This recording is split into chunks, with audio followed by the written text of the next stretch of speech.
cher ami, on va commencer déjà par souhaiter bonne heureuse année.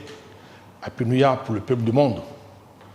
Notre monde, comme tout le monde peut le constater aisément, notre monde est en récession.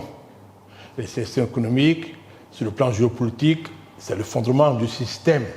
3000 ans du système qui est arrivé aujourd'hui, ça conduit à un chaos. Et qui a créé ces 3000 ans de chaos aujourd'hui?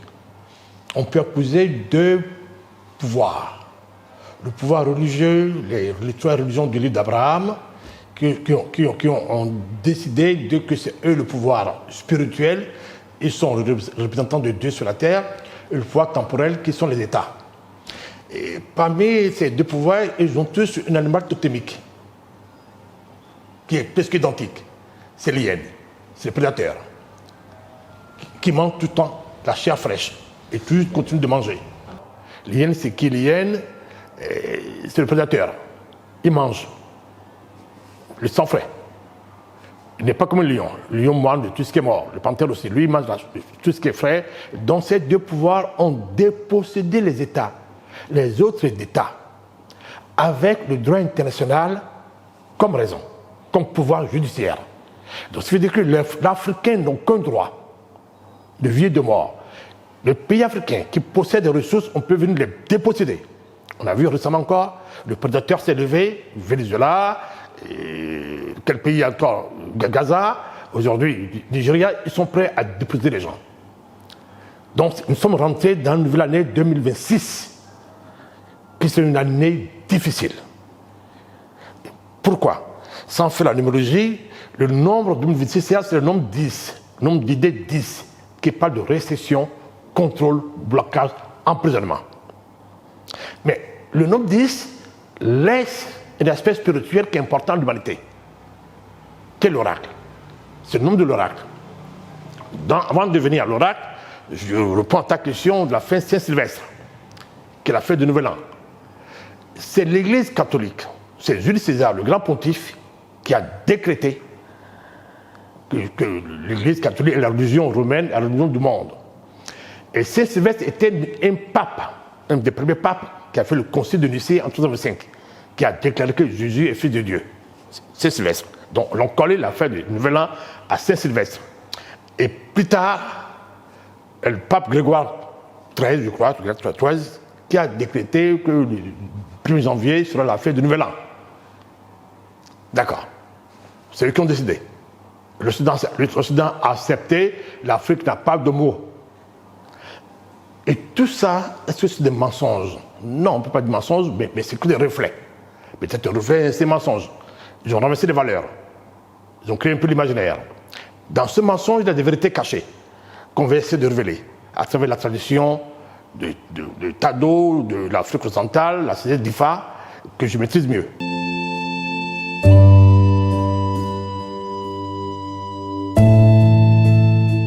Quand je prends le nombre 10, je ne fais pas la numérologie, je rentre dans le nombre d'idées. 10 en tant que valeur absolue, 10 en tant qu'arcane. Ça renferme un secret, c'est ce qu'on appelle arcane. Ça renferme tout un cheminement. Le 10, beaucoup ne le savent pas, c'est le mois de janvier, qui est le 10e mois de l'année.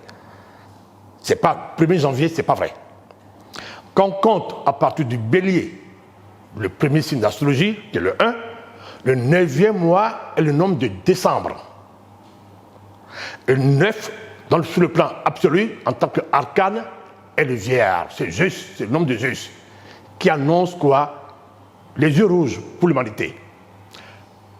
Pleurs, gémissements, pauvreté. Après, on l'appelle la petite fortune, fortuna mineure. Mais en Occident, le 9 devient quoi? L'hiver, le solstice d'hiver. C'est la mort. Tout se dessèche, n'a pas de vie, c'est le froid glacial. Des fois, au Canada, ils ont jusqu'à 60 degrés. Imaginez-vous, à l'époque là, quand 60 degrés d'hiver, rien ne vit. D'accord? Donc, pour eux, c'est l'hivernage, donc c'est le 9 absolu qui est ça.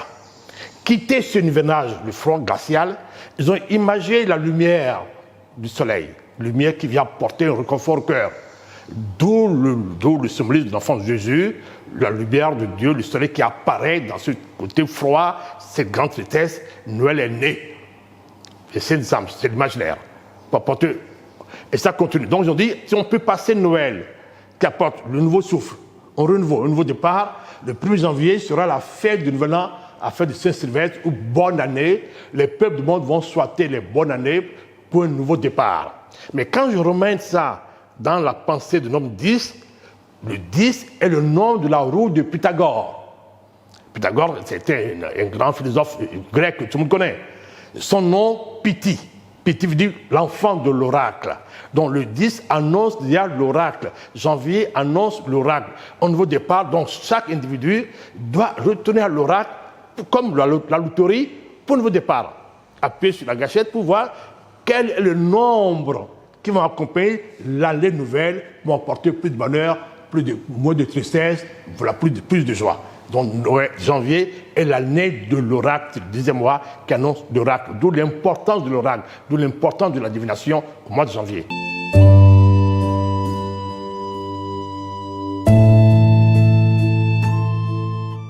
Non, le 10 c'est pas 1. Le 1 c'est autre chose. Le 10 c'est le 1 plus le 0. Parce que ces amis qui parlent de 1 plus 2, 3, ils ont gardé l'arithmétique. Dans le concept de l'arithmétique, qui est un concept du savoir rationnel, on a de 0 à 9. Mais quand je parle des dieux, je parle de la divination que la science divine, quand je parle de faire la science divine, ce n'est pas des chiffres, je parle des nombres. C'est pour ça que dans la Bible, c'est marqué, tout est nombre. Il a 16 nombres. Il a 16 fils du soleil, il a 16 divinités, il a 16 logos, il a 16 verbes, les verbes de Péta. Donc, ne confond pas. Donc, on est dans la pensée divine, des noms sacrés.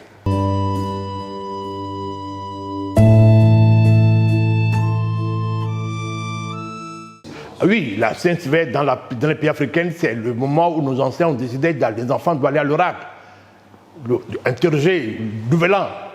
Comment sera le nouvel an pour moi? C'est l'oracle qui permet de déterminer le lointain, de prévoir le faste et le néfaste.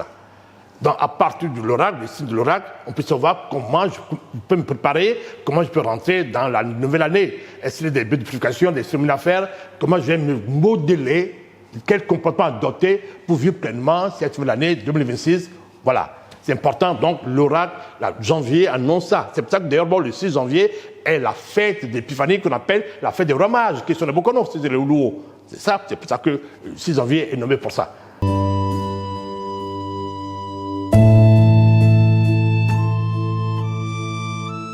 Tout homme a besoin, vu l'année qui vient de passer, vu son passé difficile, il se dit, bon, comment je ne vais pas rentrer dans la nouvelle avec toutes ces difficultés? Qu'est-ce qu'il faut faire? Le minimum, c'est que je me purifie. Mais il faut savoir quel rituel faire. Même les psaumes. On ne faut pas lire toutes les psaumes. Ça aussi, c'est une bêtise des religions. Non. Et chaque individu a son psaume, a son programme de psaume. Et sinon, Dieu ne t'écoutera pas. Si tu lis le psaume 14, alors que Dieu dit que c'est le psaume 5 qui est ton psaume, Dieu ne t'écoutera pas.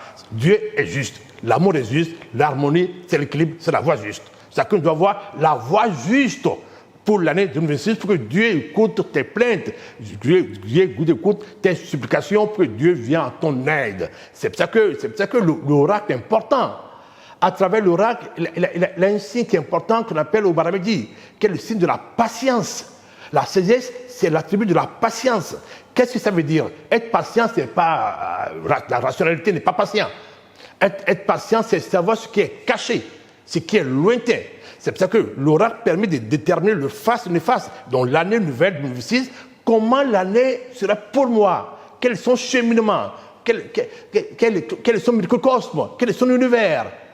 J'aurai des accidents, je paie mes enfants, j'aurai la grande fortune. C'est pour ça qu'on appelle l'oracle d'abord fortuna major, les signes de la fortune. Et c'est ce que la définition, la vraie définition de la sorcellerie, qui est la méthode ésotérique qui révèle les fortuna major. Donc les rois mages, l'oracle permet de révéler les fortuna majeurs de chaque citoyen, de chaque enfant, pour rentrer dans une nouvelle vie. C'est important, c'est important, c'est important.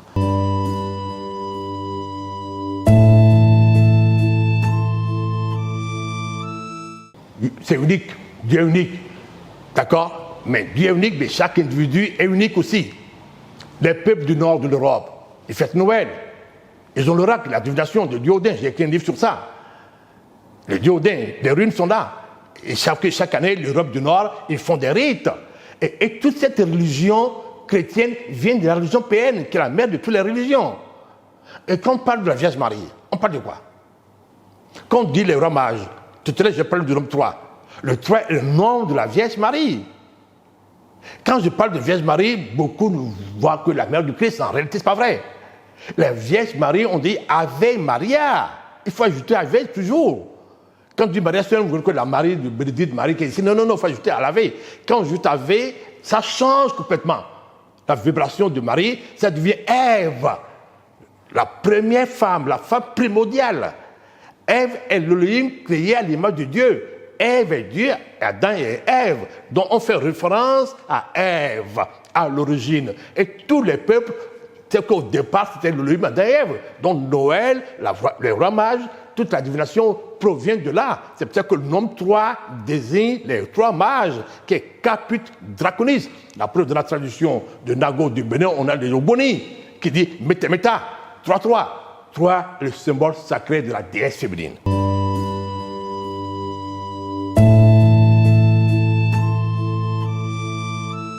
Le meilleur, c'est de rentrer dans une bonne nouvelle d'année, la joie. Donc, il faut aller à l'oracle. Quand on parle de Baal, je parle de Laetitia. Quand je parle de Laetitia, je parle d'Obara. Quelle année 2026 sera combien pour moi? Tout le monde le pose, même le chef d'État, même les prêtres. Comment l'année 2026 sera pour moi? C'est important, la divination. C'est la divination peut te révéler l'étoile qui va t'accompagner, le nombre d'idées de l'année 2026. Donc c'est important, l'oracle, c'est incontournable. D'accord, voilà.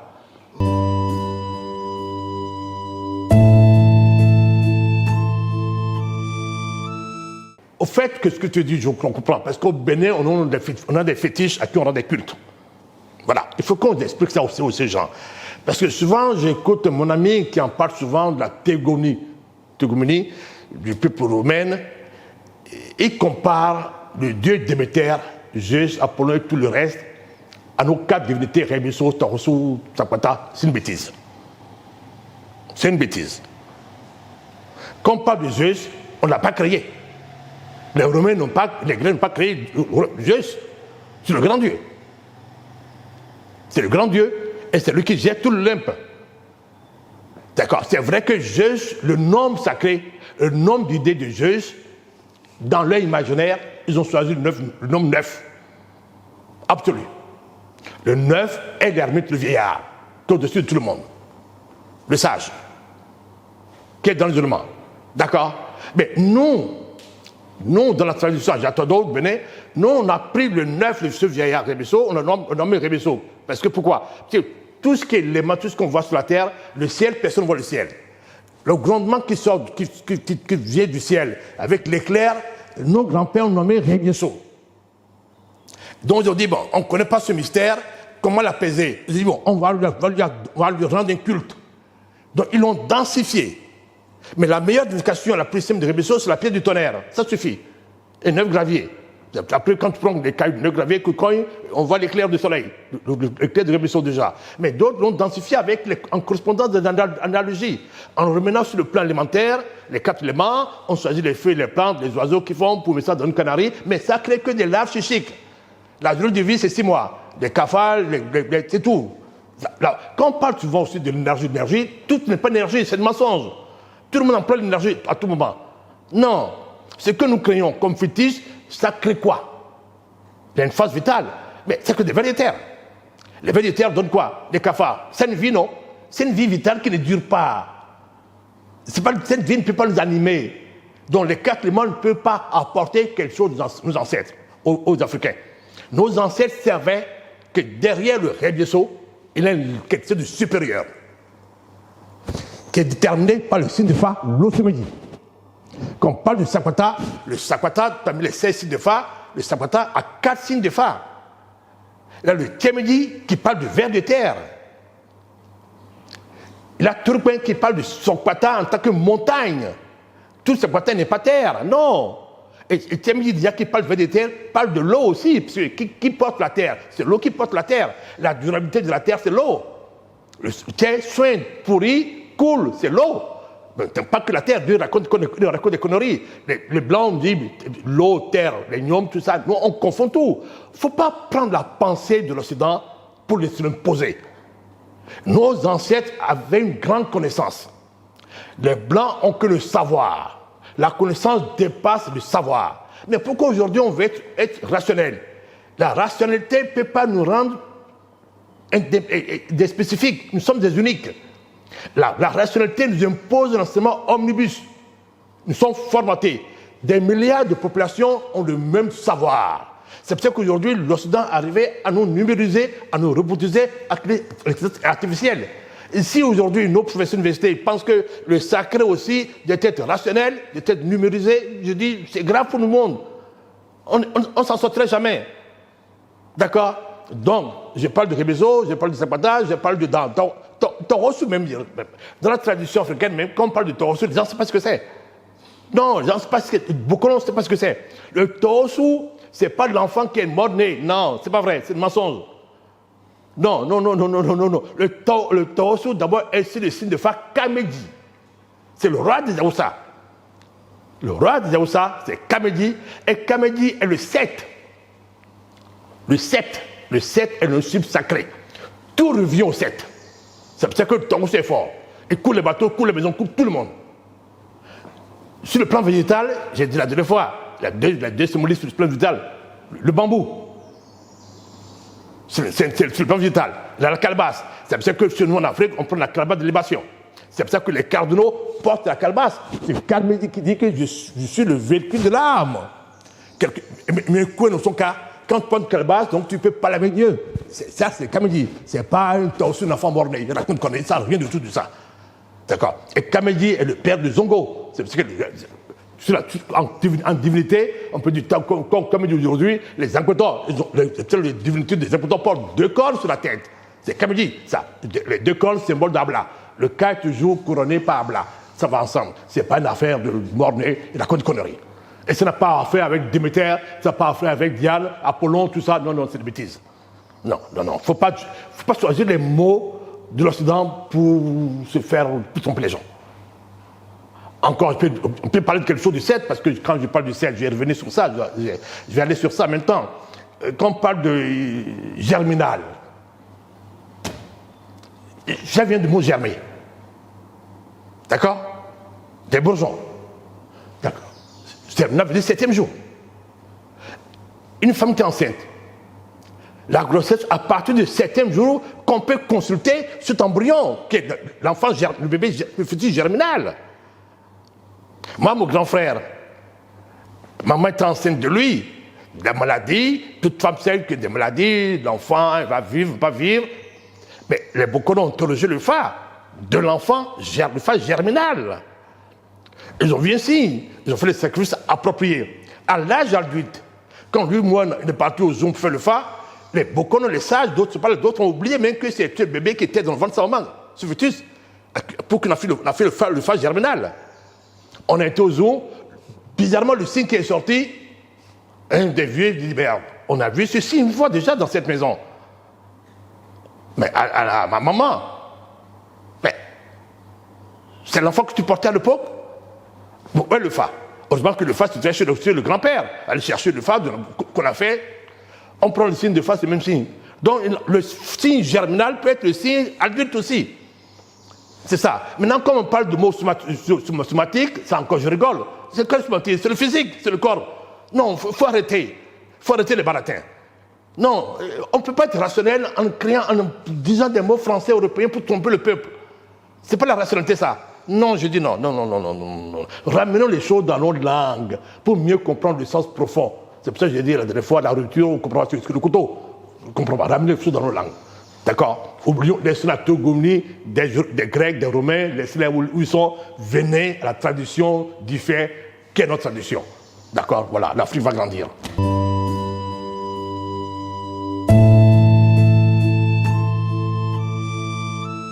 Ah, la Saint-Sylvestre, moi je dis, en plus, moi c'est l'anniversaire de mon père. Donc depuis l'enfance, je fais tout le nouvel an, on fait tout le réveillon. Donc c'est demain. il fallait sur le révéler encore. Bon, voilà, on va fêter, on va danser, on va souhaiter bonne année à tout le monde, bonne année au peuple, et sans compter qu'après, moi, mon père, ce qu'il faisait, voilà, mon père, le 31 décembre, il ne sort pas d'abord. Il reste à la maison calmement, dans l'ermitage, parce que c'était dit, le 20 décembre, c'est toujours le 9, c'est l'ermitage, c'est le recueillement, la méditation. Il ne se lave pas. Il rentre de la douche à 1h du matin, pas minuit. Il dit minuit, non, minuit n'est pas encore rentré dans le venant. Le peuple est trompé. On trompe le peuple tout le temps. Nouvelle année, c'est 1h du matin. C'est 1h du matin qu'il prend son bain de purification. Il rentre dans sa chambre, il fait ses vœux, sa prière. Et comme lui-même, comme moi, on construit lui-même le fa. Moi, je ne veux pas chez Bokonon. Je suis le meilleur Bokonon moi, mais pourquoi aller chez notre Bokonon qui ne connaissent pas? Tous mes enfants connaissent le fa, ma femme connaît le fa. Moi, quand on vient chez moi, d'abord quand on vient chez moi faire le fa, on va plus chez Bokonon. Non, on ne va pas interroger Dieu chaque année, tout le temps. Non, Dieu a dit non, une seule fois. Je vous donne la possibilité de m'interroger, c'est parce que je fais le fa, le vrai fa aux gens. D'accord? Voilà. 31 décembre, je vous conseille, rentrez dans votre douche à 1h du matin. Après le bain, rentrez dans votre chambre, priez, louez l'Éternel. Si vous ne voulez pas de bougie, ce n'est pas la peine. La meilleure façon de prier Dieu, même, c'est quoi? On fait 2 tables, 2 sables, 2 amas de sable. Bon, quoi? Sortez dans votre maison, 2 sables. Sortez, mettez de l'eau, un verre d'eau, un verre du whisky, comme ça, donnez. Dieu a dit quoi? Fais-moi un amas de sable, appelle-moi. C'est le premier hôtel de Dieu. N'allez pas à l'église. Ceux qui vont à l'église le 31 décembre, pourquoi pas? C'est le peuple. On pense qu'un juif va comprendre la vérité qu'on lui révèle tous les jours. Ils ne comprennent pas, ce n'est pas grave. Voilà. 31 décembre, priez à la maison, aimez vos femmes, faites la paix avec l'ennemi. L'ennemi est important. Chaque année, il faut faire la paix avec l'ennemi. C'est pourquoi on ne grandit pas sans l'ennemi. L'ennemi qui permet de grandir. Aujourd'hui, quand je vois mes frères panafricanistes aujourd'hui qui jettent la pierre à la colonisation aux colons, je dis non, vous ne pouvez pas grandir. Vous n'avez rien. La tête des panafricanistes, la tête des Africains, notre savoir, c'est le savoir des Blancs. Les Égyptiens n'ont pas de savoir rationnel, ni savoir cartésien. Ils avaient une connaissance. Et la connaissance est dispensée pour chaque individu avec sa connaissance. C'est unique des uniques, la pensée de l'Égypte. Unique des uniques. Chacun de nous est unique et chaque unique a sa connaissance. Alors que le savoir, c'est l'omnibus, c'est pour le monde entier. On a trompé la jeunesse. Revenez à la vraie connaissance des uniques. Vous êtes des uniques.